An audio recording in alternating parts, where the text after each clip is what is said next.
Olá, tudo bem? Bom, no vídeo de hoje eu falarei, né, sobre as antigas crenças do livro A Cidade Antiga, do Fustel de Coulanges. Pois bem, né, eu vou ler, né, o livro primeiro da obra Cidade Antiga, né, que é dividido em 4 capítulos. Né, as crenças sobre a alma e sobre a morte, que faz parte do primeiro capítulo.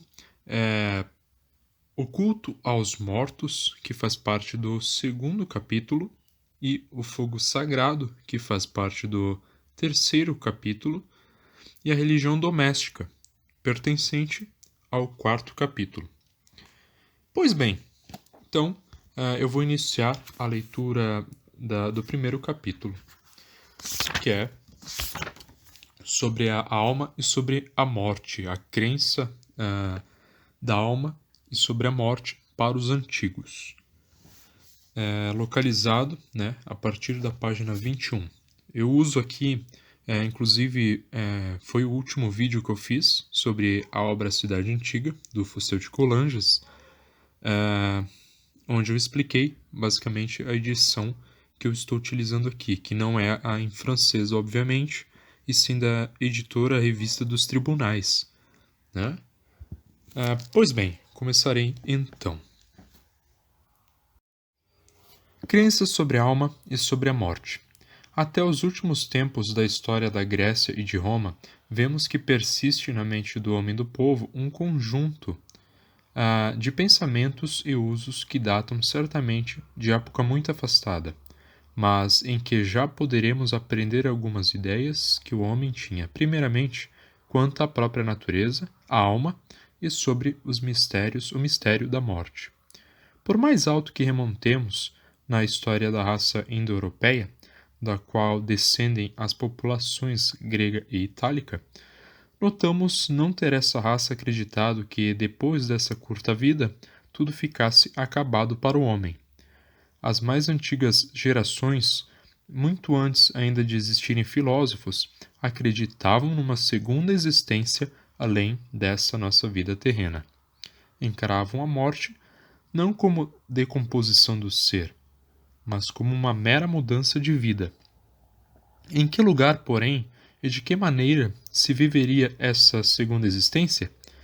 Acreditar-se-ia, então, que o espírito imortal, uma vez saído do corpo, iria dar vida a um outro corpo, como no caso da metempsicose, né?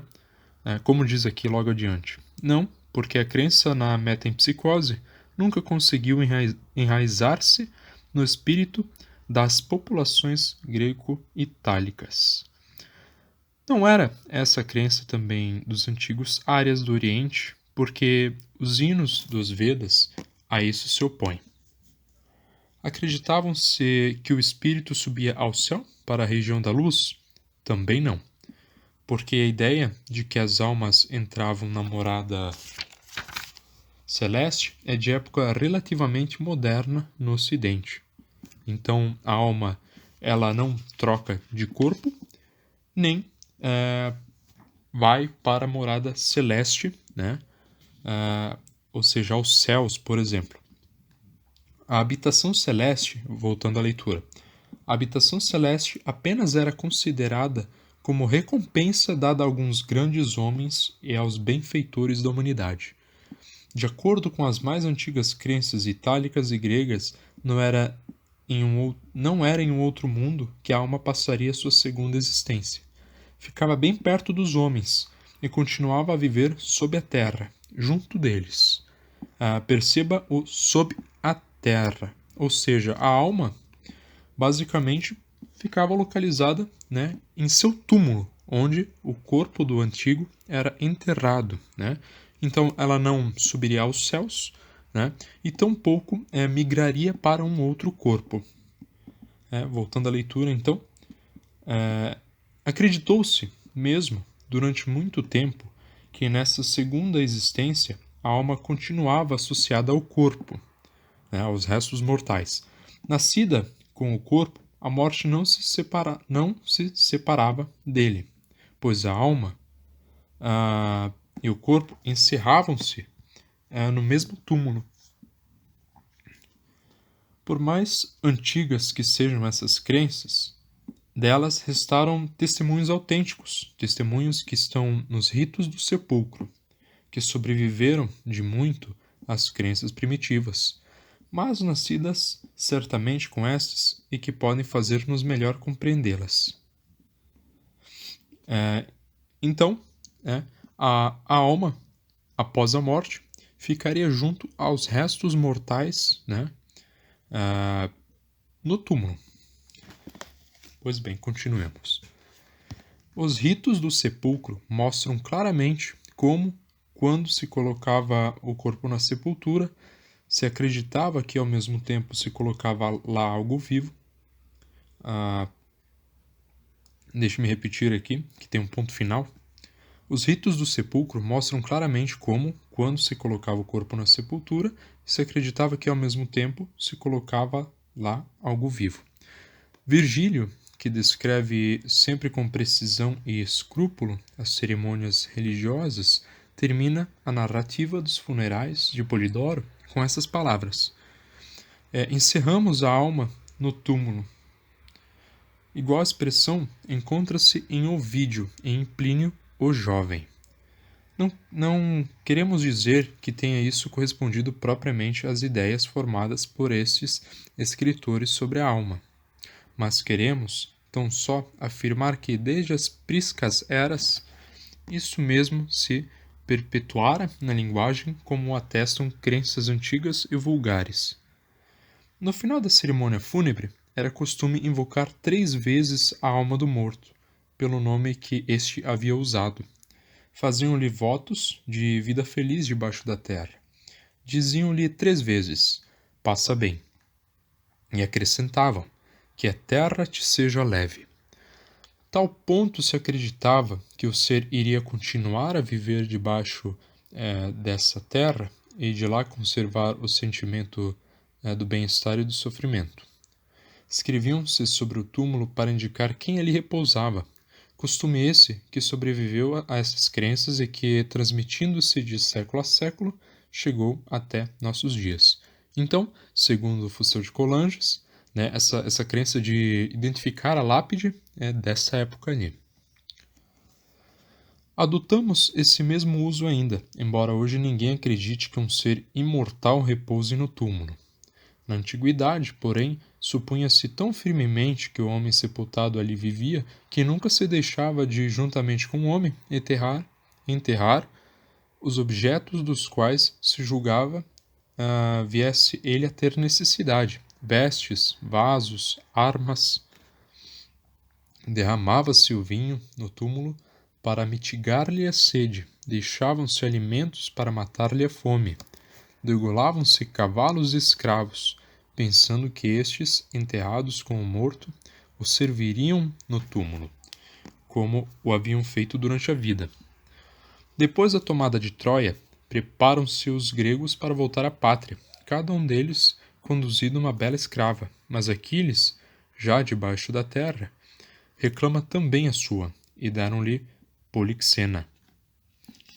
Um verso de Píndaro conservou-nos curioso traço destes pensamentos das gerações antigas. Frixo fora obrigado a deixar a Grécia e a fugir para Cólquida. Morrera neste país, mas, embora morto, queria regressar à Grécia. Aparece então Apélias e ordena-lhe que vá a Cólquida para dali trazer-lhe a alma para a Grécia. Sua alma sentia, sem dúvida, saudades do solo pátrio, do túmulo da família, mas, vivendo ligada aos restos do corpo, evidentemente não poderia, sem eles, abandonar a Cólquida. Novamente nós vemos, aqui sou eu falando, como a alma está ligada ao corpo, enfim, dessa crença primitiva, voltando à leitura, derivou a necessidade da sepultura para fixar-se a alma na moradia subterrânea, ou seja, era necessário que após a morte fosse enterrado o corpo para que ele tivesse alguma morada. Destinada a essa segunda vida, impunha-se igualmente que o corpo, ao qual a alma estava ligada, fosse recoberto de terra. A alma que não tivesse túmulo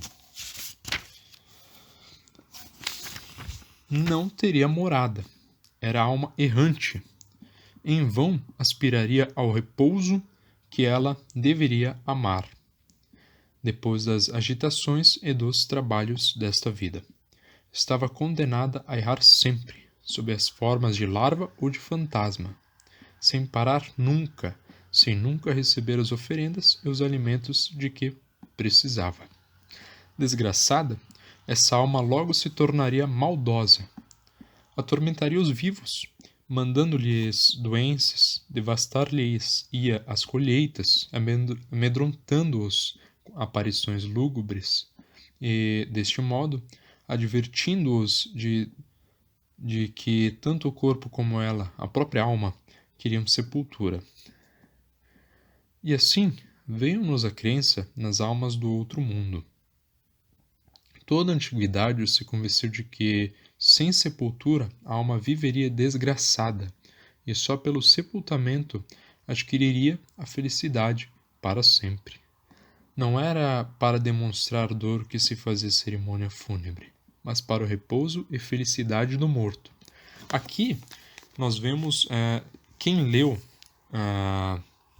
agora até me foge o nome, da peça grega, posterior a Sete contra Tebas. Assim que Eteocles e Polinices morrem, né, tem uma outra peça que fala da irmã deles, né, e da sua busca para enterrar o irmão Polinices, né, do qual os tebanos não queriam enterrar, né. Entendendo muito bem essa crença da necessidade de que o morto fosse enterrado, nós conseguimos, né, perceber a seriedade daquela peça, né, da tragédia. Não sei se o Fustel de Coulanges vai se referir ainda nesse capítulo, não lembro muito bem, faz um tempo que eu li esse capítulo, né, mas fica aí, né, a observação, né, da importância do enterro para o antigo, né, e isso, claro, isso é evidenciado na peça grega. Notemos bem que não bastaria que o corpo fosse depositado na terra. Seria preciso ainda que se observassem os ritos tradicionais e que se pronunciassem determinadas fórmulas. Encontramos em Plauto a história da alma do outro mundo. Trata-se da alma errando a esmo, porque lhe tinham enterrado o corpo sem a prática dos ritos.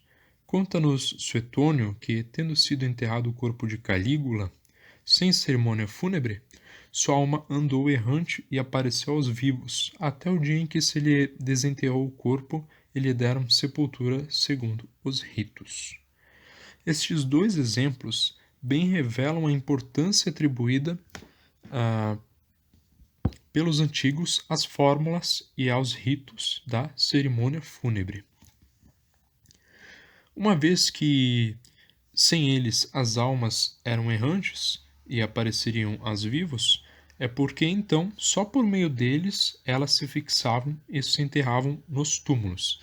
Então, não bastaria que enterrasse o corpo para que a alma ocupasse, né, aquele local. Seria necessário alguns ritos, algumas cerimônias para fixar a alma naquele lugar, tá bom? Voltando na leitura. E como existiam fórmulas com essa virtude, os antigos também possuíam outras fórmulas tendo eficácia contrária, a de evocar as almas e de fazê-las sair momentaneamente do túmulo. Mais para frente, inclusive, vai ser dito como esses mortos, né, se tornaram divindades, né, e protegiam os lares da família ao qual pertenciam. Tá? Isso é um pouco mais para frente. Na verdade, não sei se no final desse capítulo diz algo, mas enfim. Pode-se ver em escritores antigos quanto o homem vivia constantemente atormentado pelo receio de que, depois da morte, não se observassem os ritos, o que era isso motivo para amargas inquietações. Temia-se menos a morte do que a privação de sepultura, porque na sepultura está o repouso e a bem-aventurança eterna.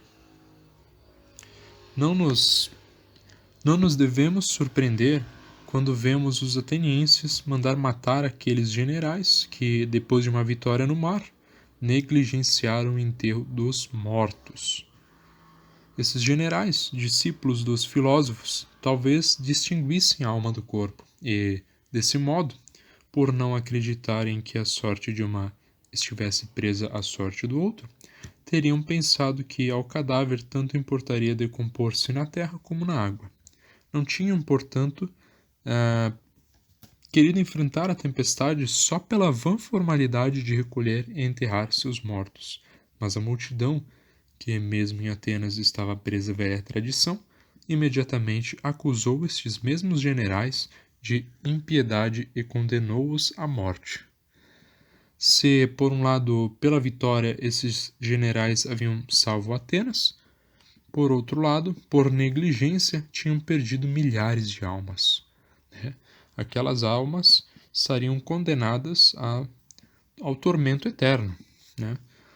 Voltando então, os pais dos mortos, pensando no longo suplício que essas almas iriam sofrer, foram ao tribunal em trajes de luto e clamaram vingança. Nas cidades antigas, a lei punia os grandes culpados com castigo reputado terrível, a privação de sepultura. Punia-se assim a própria alma, infligindo-lhe suplício quase eterno, né? Ou seja, dependendo da forma o crime que a pessoa cometesse, ela seria castigada apenas, né, só pela eternidade. É preciso observar ter tido ainda aceitação entre os antigos uma outra crença sobre o destino dos mortos.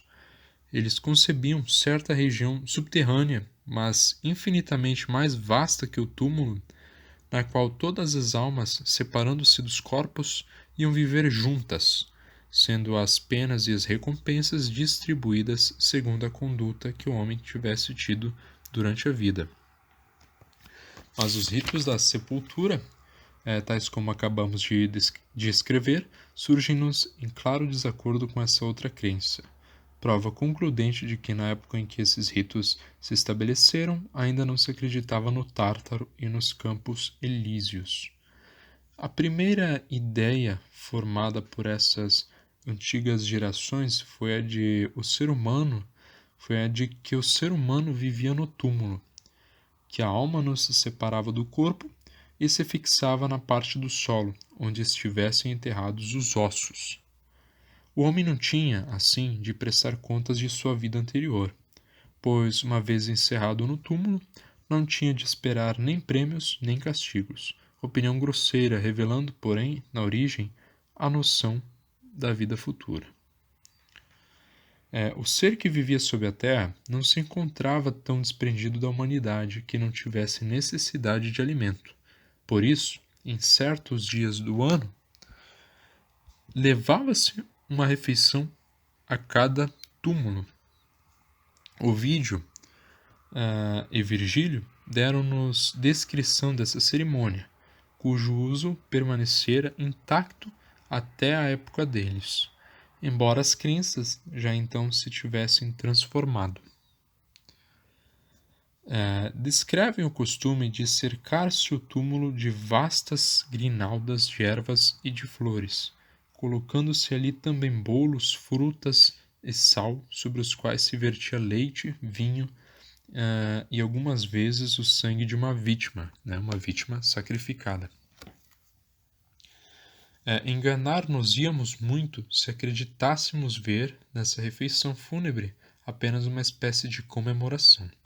O alimento que a família levava ao morto destinava-se só e exclusivamente a ele.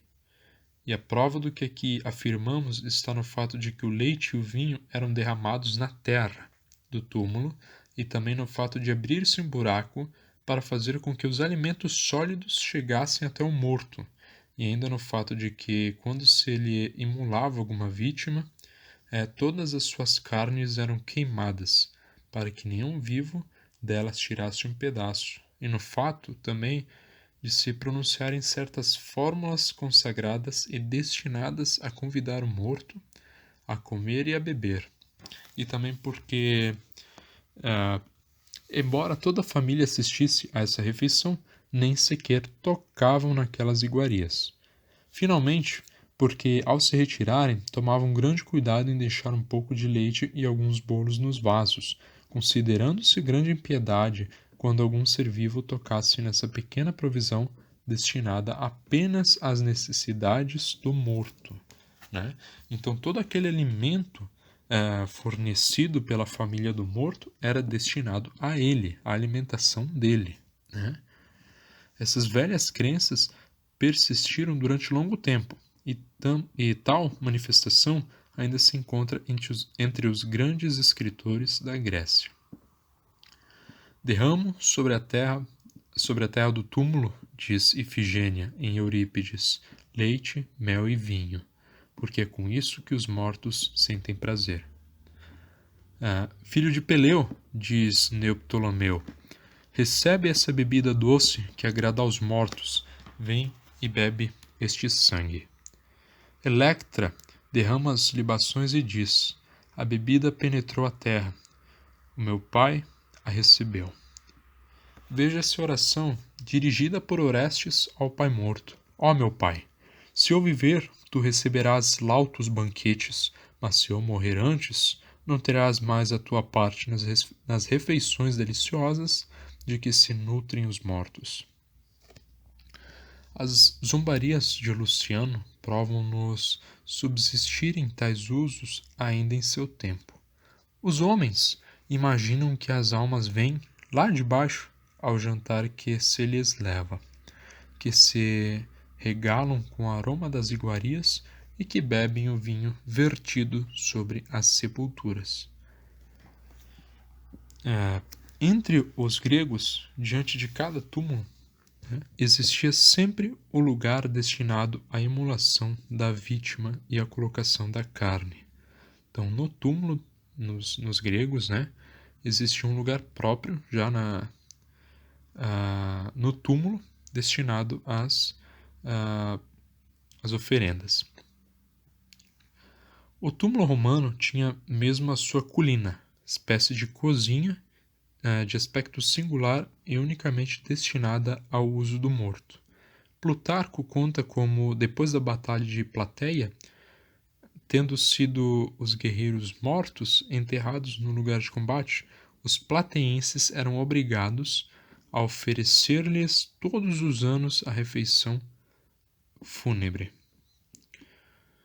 Como consequência, no dia do aniversário da batalha, eles iam em grande procissão, conduzidos por seus mais ilustres magistrados ao outeiro onde repousavam tais mortos.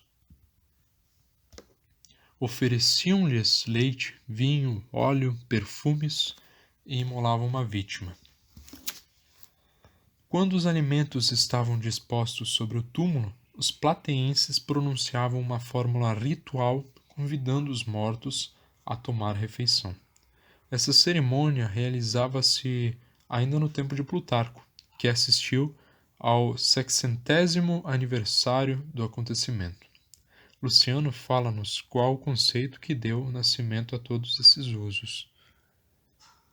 Os mortos nutrem-se dos manjares que lhes colocamos sobre o túmulo e bebem o vinho ali derramado por nós, de modo que um morto, a quem não se ofereça coisa alguma, está condenado à fome perpétua.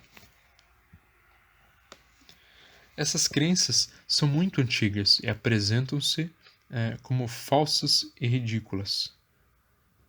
Apresentam-se-nos como falsas e ridículas, para nós que lemos hoje em dia. No entanto, exerceram influência sobre o homem durante muitas gerações e governaram as almas. Veremos também como, dentro de pouco tempo, elas regeram as sociedades e como a maior parte das instituições domésticas e sociais dos antigos são oriundas dessa fonte. essa foi a leitura, então, do primeiro capítulo do livro, do primeiro livro, aliás, né, da Cidade Antiga do Fustel de Coulanges, né? É muito importante que a pessoa que estiver ouvindo, né, esse vídeo, né, esse vídeo mais voltado ao áudio, né, é muito importante que a pessoa também leia o livro A Cidade Antiga, para que ela possa captar, né, muito mais informações que simplesmente ouvindo um áudio, né, de alguém lendo. Talvez, né, eu ainda leia outras partes do livro, talvez não, né? Mas é importante que todas essas crenças que estão contidas no primeiro livro, né, vão construindo um Estado, né, vão construindo instituições, né, que estarão ligadas à religião. A religião, né, faz parte, né, ou melhor, a política da cidade antiga faz parte e tem como base a religião antiga, a religião doméstica, né? Inclusive, já na parte no período primitivo, nós temos famílias, né, como se fossem pequenos estados, né? Essas famílias vão se juntando mais para frente com outras famílias, né, que vão criando cúrias ou frátrias, né? E assim vai formando tribos e finalmente cidades. Mas é importantíssimo a pessoa entender a relação entre a religião e a política da época, né? Como o senhor de cada família tinha autoridade sobre essa, como o senhor do estado, no caso o rei, tinha autoridade na cerimônia, na questão da cerimônia. Ele tem também uma autoridade política que vai, é claro, sofrer alguns ataques por parte da aristocracia, né? Que é justamente esses pais de família, né? Esses paters, né, de cada família. Mas é importante que você compreenda, né, a formação do Estado, né, baseando-se na religião. Isso é fundamental. Inclusive o costume antigo também é muito curioso, né, muito diferente e interessante também de entender. Bom, eu espero que você tenha gostado desse vídeo, né? Espero que você possa ler este livro tão bom, um livro tão curioso de se ler, né? Aprende-se realmente muitas coisas sobre as crenças, e é claro que eu lerei apenas o livro 1, né? Os 4 capítulos do livro 1. É isso então, tchau.